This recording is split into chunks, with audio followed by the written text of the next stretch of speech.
The sociopath switch in the dating game, there's often two groups that seem to be the most successful. You have the players on the male end, and then uh, you have essentially most of women in general. At least in terms of actually being able to get the date and go out and have the fun and things like that. In terms of like long term commitment, things like that, it's a different story. Um, One thing I would say though, whenever people do actually get into long-term relationships, um, I believe that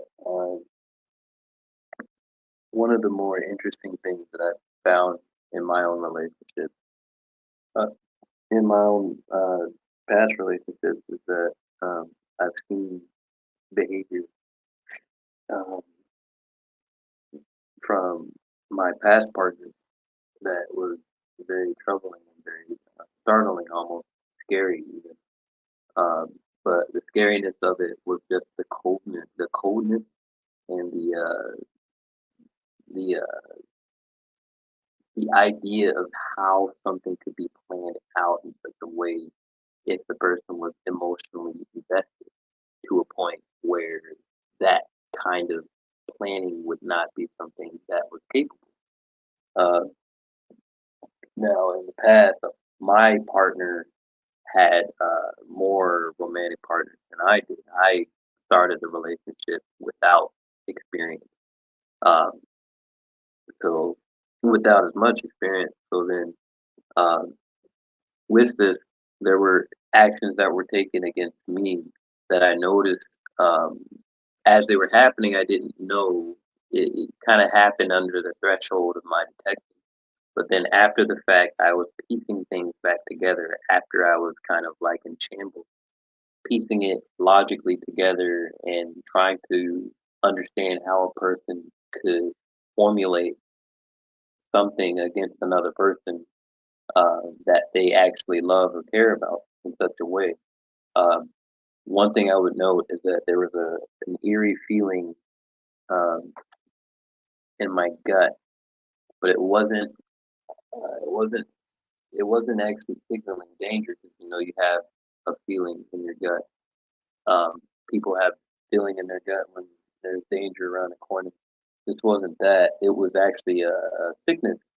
I actually got sick around my partner, but then after that fact, that was when the switch was. That's when the switch happened. Um, and I'm not saying that the person is a sociopath, but the action. Um, Many guys find themselves in situations where the woman, uh, she'll switch up. She'll immediately lose interest, but then that loss of interest, um, it's this sudden coldness that comes over her. And this could be from months of grieving the relationship, uh, because a lot of times when they're done with the relationship, they don't just tell you right out as they're feeling that. They will kind of buy for time to try to find some sort of advantage or just kind of it's really strange how it happens. It's almost like you're being walked off a plank without even realizing without even realizing it. And you're doing this all while interacting with the person normally. So you don't even know you're on the plank. Um, the the other aspect of this is that again, a lot of guys, and I've talked about this in the past, are blindsided by this because the emotional investment that guys have in most relationships compels them to work things out and to want to take things and dismantle the issues and figure out what's going on. But in women, from what I've seen in my experience, when that social path switch happens, um, she won't even attempt to solve something, and the communication that the man tries to establish will be turned to how she feels. So she will twist that communication to her feelings, to her intuition. So if the guy tries to communicate and solve the issue, maybe she'll disrupt the communication, right? So he's like a broad. So the guy's like trying to broadcast something to her. So if he disrupts the signal, right? He goes, I don't want to get that message. So he twists it and turns it, and the guy's like, hey, I said this. But then the woman, you know, you could just gaslight, and she could do all these other things. Say, also she could. This is one thing I noticed. You get when you're at this particular juncture, when you're being walked off a plane and you don't even know it, you get criticized. There's things, and this isn't just for women, but this is just something I've noticed that goes unchecked with their behavior in the public sphere of thinking. I've noticed this behavior goes unchecked, and it's kind of frightening because um, the sociopath switch is not just for women, but it happens so often that, especially, there's a saying when guys get divorced, you don't know the person you're living with until you get divorced. Um, a lot of times, um, when they're in a divorce proceedings and things are getting arranged, the real piece comes out. Um, whether it's a caged animal or an animal that's cornered or something like that. That's when you kind of get that twitch. And this happens for there's a social path with the guys too, but this is a guy's channel, and that's kind of why I bring it up in terms of women. Um, Many times, guys, their investment is much more than the average woman, unless the guy's a player, unless he's just playing the field. Guys tend to invest more in a relationship because their situation in the past, um, many guys, they don't really have a lot of options.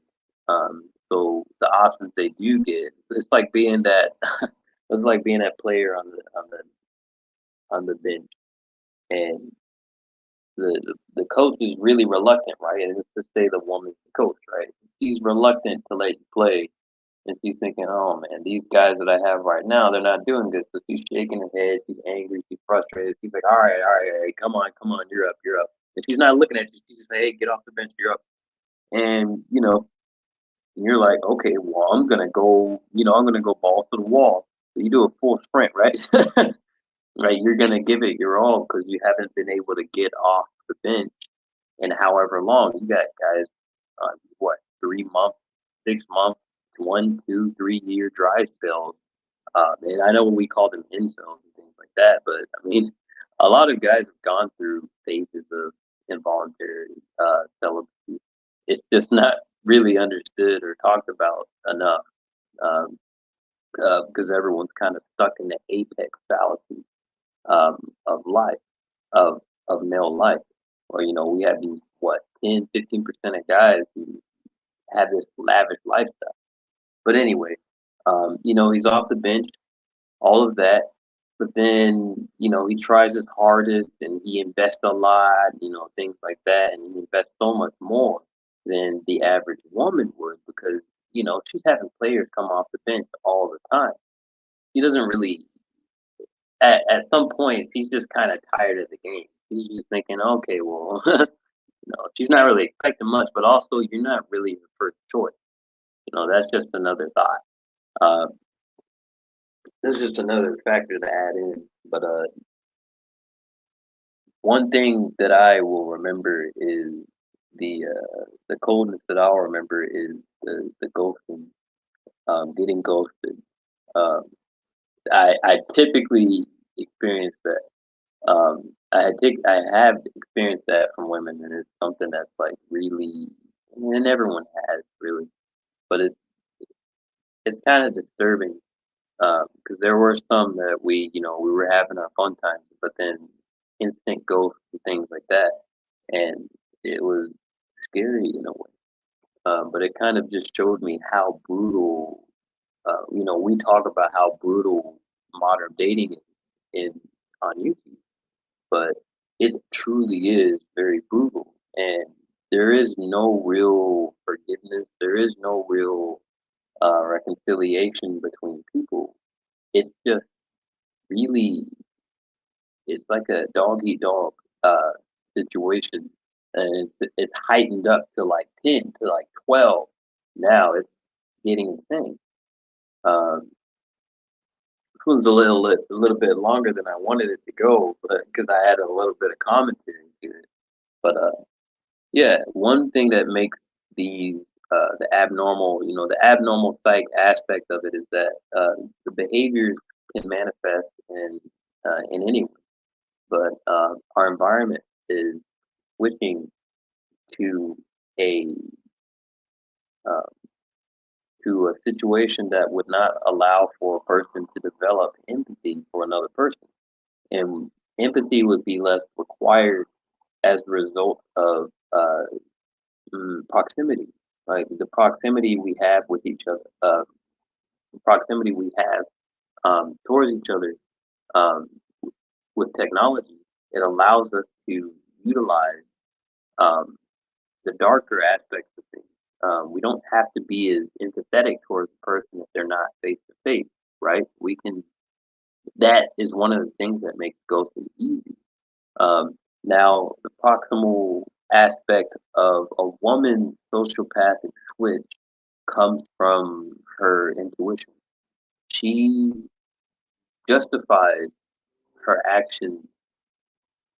She justifies her actions by rational. She rationalizes how she feels, but then that rationalization becomes the proximity between her feelings and you.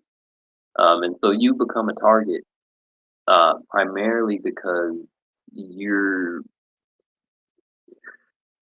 you become a target by proxy of her rationalizations of how she feels in that moment, which is very painful, but also, and I think that's also where the lack of accountability probably comes from in terms of like the mechanics of how women process information, the coldness, the oh my god, how did she do that without actually feeling for the other person?